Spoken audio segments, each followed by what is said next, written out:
and welcome back to Our Life Simplified.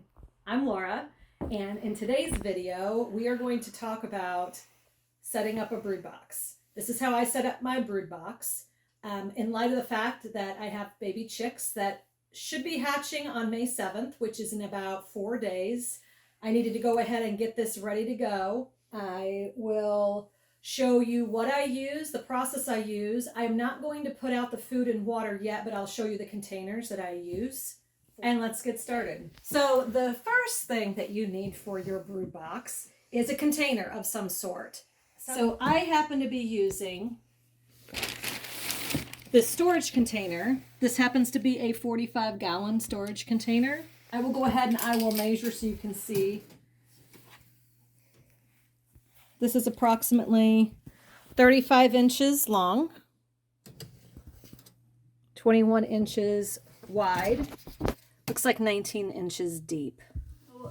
One of the things you're going to have in your brood box, especially in a container like this where it would normally be slippery for the little baby chicks to walk around, it's called medium flake pine shavings. Let me turn it around so you can see it. We opened it upside down.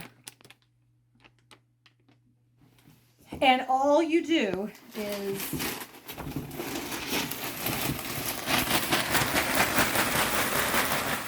you just sprinkle a layer of the pine shavings. Just sprinkle a layer of the pine shavings on the bottom of the container. Sorry it's so dark in here. I know the lighting isn't the best. And that's ready to go for the chicks. And what I'm going to do is I'm going to use the deep litter method. If you watched my the Coop Mahal tour, which is tour of my chicken coop, I describe in there how I use the pine shavings in the coop and I use a deep littering method, which basically means that as they poo, I will go ahead and sprinkle more of the pine shavings on top of that. And the pine shavings are helpful because it absorbs moisture. Moisture is one of those enemies in terms of poo stinking really bad.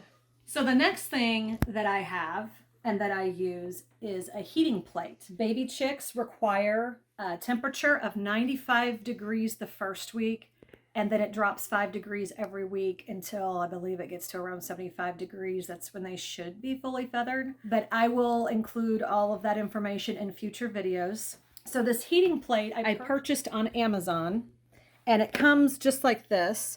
I believe I had to purchase the top separate. And the reason why the top is important is because chickens in general, even baby chicks, when they get old enough, they want to hop on everything. So this is a way to keep them off the top of the heating plate. Now, the reason why I use a heating plate instead of one of those heat lights is because you know what I'm talking about, the bulbs that heat up. There have been many instances where people have used that and it has somehow dropped or touched something and it caught fire.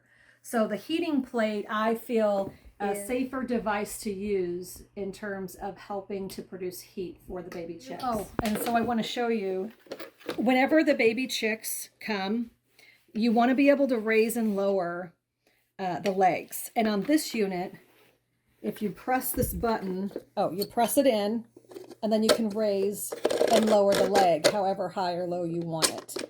When the babies are first born, you need to have the heat, like I said. They need to be around that 95-degree temperature. So what I will do initially is I will have it lowered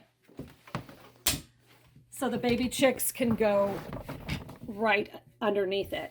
Now, as they get a little bit older, I will raise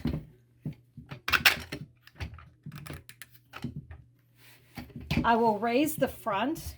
Depending on how big they are, it may not be that drastic, but I will raise the front and lower the back. So any of the chicks that don't require as much heat, they might sit and hang out in the front. But those chicks that require to be warmer, they're going to hang out on the back side or they're lower to the plate.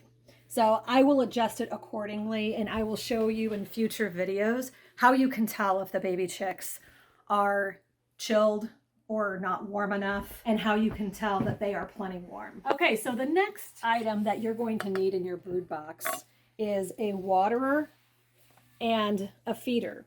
I happen to have these 2 units. I don't remember where I got them. It may have been possibly Rural King or someplace like that. And what I love about this is you can use regular mason jars. And these are the small mouth mason jars. So you'll fill up your water. You're going to screw this on top.